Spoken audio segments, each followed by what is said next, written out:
Praise the lord. మనం నోవాహు గారి తండ్రిని చూసినట్లయితే లెమెక్ అండి. లెమెకు 775 సంవత్సరాలు బ్రతికారు. తర్వాత నోవాహు గారు 500 సంవత్సరంలో షేము, హాము, యెఫెతు ముగ్గురు కుమారుల్ని కన్నారు. మనం నోవాహు గారిని చూసినట్లయితే నోవాహు ఎంతో దేవుని యందు భయభక్తులు కలిగిన వ్యక్తి, దేవుని స్వరం విన్న వ్యక్తి.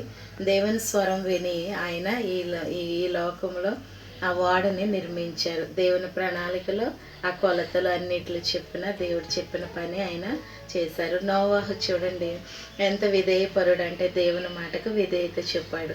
అలాగే నోవాహు గారి ద్వారా మరి వారి భార్య, వారికి ఇచ్చిన ముగ్గురు కుమారులు, కోడళ్ళు కూడా రక్షింపబడ్డారు.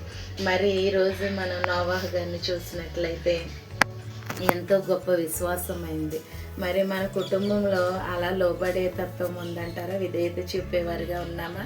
దేవుని యందు భయం కలిగేవారిగా ఉన్నామని మనల్ని మనం ఒకసారి పరీక్షించుకోవాలి. ఇక్కడ చూస్తే నోవాహు గారు ఎంతగానో ఆ ఓడ తయారు చేసినప్పుడు ప్రజలంతా లోకమంతా ప్రకటించినప్పుడు కూడా వాళ్ళు తినుచు, త్రాగుచు, తిరుగుచు వరిష్టానుసారంగా బ్రతుకుతూ ఉన్నారు. అప్పుడు దేవుడు ఆ దినాలు ప్రకటించబడి సంపూర్తి అయిన తర్వాత భయంకరమైన వర్షము, ఆ ఓడ, నోవాహు కుటుంబం అంతా అందులోనికి వెళ్ళారు. మరి చూడండి, నోవాహు గారు ఒక్కరి విశ్వాసం ద్వారా, ఒక్కరి విధేయత ద్వారా దేవునికి ఒక్క మనిషి లోబడితే ఆ కుటుంబం అంతా రక్షింపబడుతుంది. కాబట్టి ఆయన మాట విని ఆయన భార్య, మరి ఆయన కుటుంబంలో ముగ్గురు కుమారులు, కోడళ్ళు కూడా రక్షింపబడ్డారు. మరి నా ప్రార్థన కూడా మన కుటుంబాల్లో ఉందంటారా?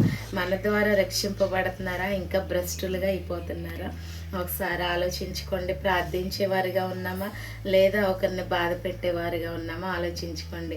విననోళ్ళని ప్రజల వైపు దేవుడు తినమెల్లాయన చేతులు చాపుతున్నారు. ఈరోజు కూడా నోవాహు దినాల వల్లే ఉన్నావు. కాబట్టి మనందరం జాగ్రత్త కలిగి మెలకువ కలిగి ఉండాలని, దేవుని కొరకు మనందరం సిద్ధపడాలి నోవాహు గారిని దేవుడు మనందరినీ కోరుకొనిచున్నాడు. దేవుడు కొన్ని మాటలు దీవించునుగాక. ఆమేన్. Praise the lord.